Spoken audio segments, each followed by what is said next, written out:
Hi guys, welcome to my channel. So today we are starting new chapter, that is direct and inverse proportion, chapter number 13. तो जितना भी important topics है और concepts है हम लोग इस वीडियो में डिस्कस कर लेंगे। ये इंट्रोडक्शन वीडियो इस चैप्टर का। तो पहले हम लोग डिस्कस करेंगे डायरेक्ट प्रोपोर्शन के बारे में। तो डायरेक्ट प्रोपोर्शन क्या होता है? तो देयर आर सम क्वांटिटीज जो कि एक दूसरे से इंटर रिलेटेड होता है। दैट मीन्स अगर एक बढ़ेगा तो दूसरा भी बढ़ेगा, एक घटेगा तो दूसरा भी घटेगा। तो जो दो क्वांटिटीज एक दूसरे से इंटर रिलेटेड होता है उसको बोलते हैं वेरिएशन। फॉर एग्जाम्पल ए एक क्वांटिटी है और बी भी एक क्वांटिटी है, तो ए और बी दोनों एक दूसरे पे डिपेंडेंट है। So if the value of A changes then B also varies, और we can also say that A and B are directly proportional to each other. तो बेसिकली डायरेक्ट प्रोपोर्शन में क्या होता है, दो क्वांटिटी है ए और बी, और ए बी एक दूसरे पे डिपेंडेंट है और वैरी करता है such that a ratio b remains constant. अब इसको हम लोग एक एग्जाम्पल के थ्रू समझेंगे।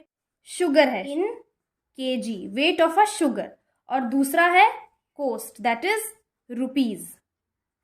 तो 1 केजी शुगर का दाम 36 रुपीज है, तो 3 केजी शुगर का दाम क्या होगा? तो हम क्या करते हैं, 3 से 36 को मल्टीप्लाई करेंगे तो इसका वैल्यू आएगा 108। वैसे ही 5 केजी शुगर का दाम होगा 180। तो यहाँ पे क्या हो रहा है, इंक्रीज हो रहा है। अगर वेट ऑफ शुगर इंक्रीज हो रहा है तो उसका कॉस्ट भी इंक्रीज हो रहा है एक रेशियो में। अगर हम यहाँ पे 3 और 108 को डिवाइड करेंगे तो 108 डिवाइडेड बाई 3, तो ये 3 1 ज़ा 3 3 ज़ा 9, 3 6 ज़ा 18, ये क्या आ गया 36 बाई 1। वैसे ही अगर हम 5 और 180 को डिवाइड करेंगे तो इसमें भी वही आएगा, 5 1 ज़ा 5, 5 3 ज़ा 15, 3 यहाँ पे कैरी चला गया, एंड 5 6 ज़ा 30, तो यहाँ पे भी आया 36 बाई 1। यहाँ पे हम लोग क्या देख लिए हैं, इसको अगर हम डिवाइड करते जा रहे हैं तो इसका रेशियो सेम आ रहा है, एक ही नंबर आ रहा है। जैसे यहाँ पे 1/36 है, इसको डिवाइड किए तो यहाँ पे भी 1/36 आया, यहाँ पे भी 1/36 आया। दैट मीन्स इसका वैल्यू जो है वो कांस्टेंट है। यहाँ पे वैल्यू जो है एक कांस्टेंट रेशियो में इंक्रीज हो रहा है। इसीलिए यहाँ पे डायरेक्ट प्रोपोर्शन में क्या होता है, अगर एक क्वांटिटी इंक्रीज हो रहा है तो दूसरा भी इंक्रीज होगा, अगर पहला डिक्रीज हो रहा है तो दूसरा भी डिक्रीज होगा। दैट मीन्स दोनों का जो रेशियो है that is a by b वो कांस्टेंट होता है। तो इससे रिलेटेड क्वेश्चन कैसे आता है हम लोग वो सॉल्व कर लेते हैं। तो क्वेश्चन में है पेट्रोल इन लीटर्स और है डिस्टेंस इन किलोमीटर। तो क्वेश्चन है कि a vehicle covers 432 kilometre in 48 litres, then how much distance it will cover in 20 litres. एक व्हीकल है जो 48 लीटर पेट्रोल से 432 किलोमीटर एरिया कवर करता है, तो 20 लीटर पेट्रोल में कितना डिस्टेंस कवर करेगा। तो यहाँ पे बेसिकली हम लोग को फाइंड करना है डिस्टेंस। तो इसमें हम लोग क्या कर लेंगे, इसको हम लोग x मान लेते हैं और इसको y मान लेते हैं। तो यहाँ पे हम लोग को फाइंड करना है ये चीज़। तो अगर ये x1 है तो ये x2 है, एंड ये y1 है तो ये y2 है। दैट मीन्स हम लोग को y2 फाइंड करना है, और डायरेक्ट प्रोपोर्शन का फॉर्मूला होता है x1 by x2 is equal to y1 by y2। Basically हम लोग को ये फाइंड करना है, तो बस हम लोग फॉर्मूला इनपुट कर देंगे। x1 है 48 और x2 है 20 इज इक्वल टू y1 है 432 डिवाइडेड बाई y2। इसको सॉल्व कर लेंगे हम लोग, y2 इधर आ जाएगा, ये यहाँ पे चला जाएगा, और 432 इंटू 20 डिवाइडेड बाई 48 हम लोग कैंसिल कर लेंगे। 2 1 ज़ा 2 2 ज़ा 2 4 ज़ा 2 5 ज़ा 2 1 ज़ा 2 2 ज़ा, ये कैंसिल हो गया। 2 6 ज़ा 12, 2 2 ज़ा 2 1 ज़ा 2 6 ज़ा, और ये भी कैंसिल हो सकता है। 2 3 ज़ा 2 1 ज़ा 2 8 ज़ा 16। अगेन इसको हम लोग 3 से कैंसिल करेंगे। 3 1 ज़ा 3 3 ज़ा 9 एंड 3 6 ज़ा 18, तो ये 36 आ गया। 36 से हम लोग 5 मल्टीप्लाई करेंगे तो 6 5 ज़ा 30, 3 कैरी, 5 3 ज़ा 15, 16 17 18, तो इसका वैल्यू आ गया 180। दैट मीन्स y2 हम लोग को फाइंड करने के लिए कहा गया था, इसका वैल्यू है 180।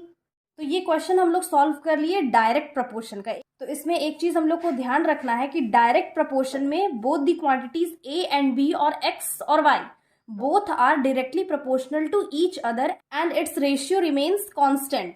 तो इसमें क्या हो जाएगा, x1 by x2 is equal to y1 by y2 is equal to k।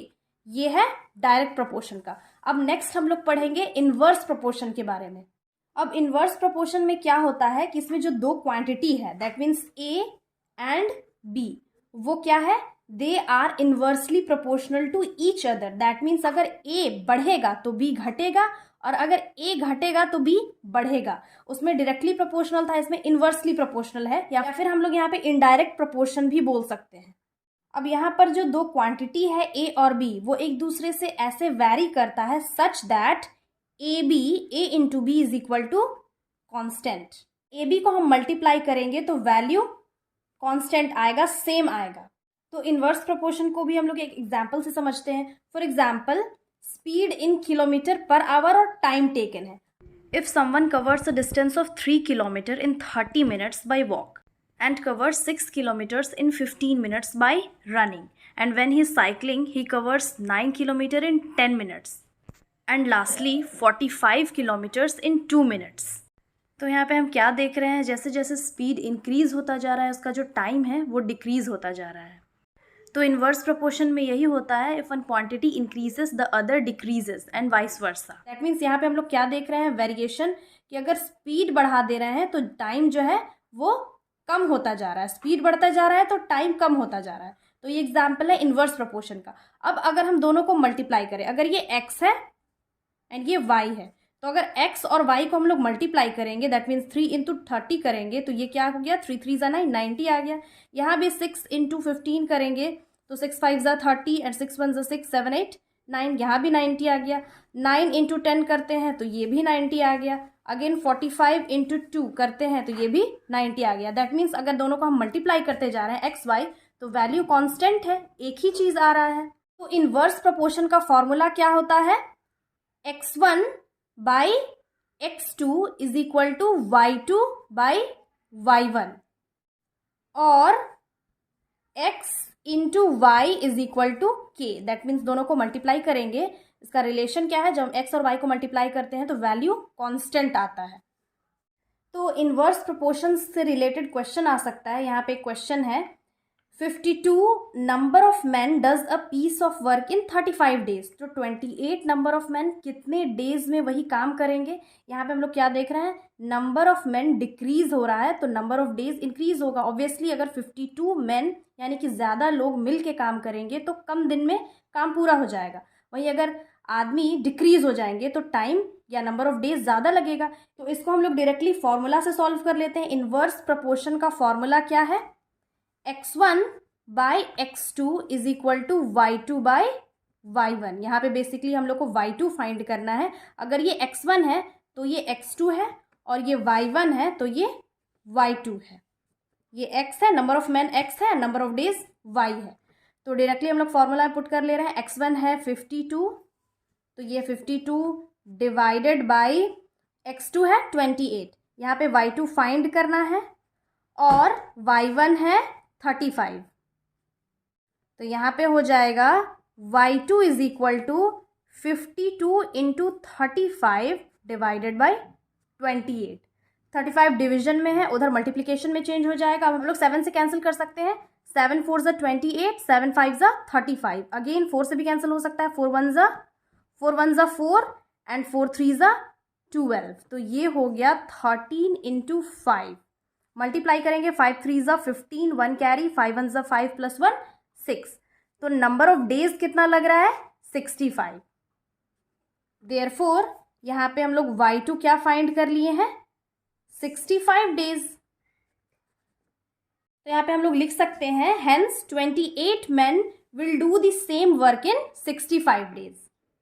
तो एक्सरसाइज में ऐसे ही क्वेश्चन आएंगे डायरेक्ट और इनडायरेक्ट प्रोपोर्शन से रिलेटेड। हम लोग जितना ज़्यादा क्वेश्चन सॉल्व करेंगे उतना ज़्यादा ये कॉन्सेप्ट क्लियर होता जाएगा। So these were the important topics. Now we will start the exercise.